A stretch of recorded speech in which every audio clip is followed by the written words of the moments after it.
एका ठिकाणी गेले होते, नातेवाईकांचंच घर होतं. ते काका खूप आनंदात होते. माझ्याशी गप्पा गोष्टी झाल्या, चहा पाणी झालं. काही वेळात अशी एक गोष्ट घडली की काकाच्या मनाविरुद्ध गेली ती गोष्ट. त्यांना असं वाटत होतं की त्यांच्या मिसेसनी म्हणजे त्या काकूंनी त्यांच्या म्हणण्यानुसारच वागलं पाहिजे. आणि क्षणातच सगळं वातावरण गढूळ झालं.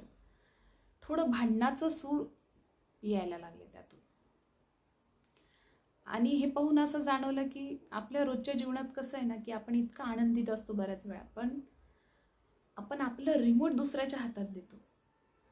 आपण कसं रिमोटनी चेंज केलं की सगळं टी व्हीवरचे चॅनल्स बदलतात, तसं आपलं चॅनल बदलण्याचा अधिकार आपण दुसऱ्यांना देतो. हे बरोबर नाही.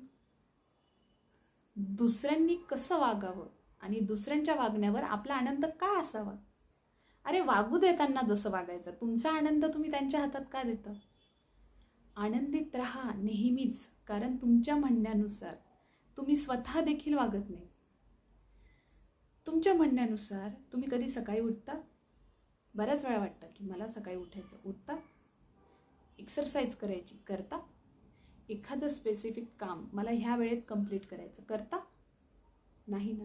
मग तीच इच्छा तुमची दुसऱ्यांकडून का असावी की ह्या व्यक्तीनं स्पेसिफिक माझ्या म्हणण्यानुसारच चाललं पाहिजे? का असं? हे तर चुकीचं आहे ना. आणि रिमोट पण दुसऱ्यांच्या हातात द्यायचं नाही. आपला रिमोट आपल्या हातात.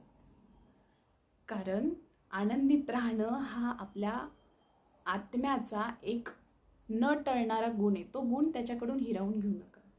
दुसरे कितीही कठोर वागो तुमच्यासोबत, तुम्ही तुमचा आनंद कधीही त्यांच्यावर डिपेंड ठेवू नका. नाहीतर आयुष्यभर तुम्हाला रडवणारे लोक असतातच तुमच्याजवळ. तुमच्या म्हणण्यानुसार तुमच्या मनानुसार तुम्ही वागत नाही, मग दुसऱ्यांनी वागावं अशी का इच्छा असते तुमची?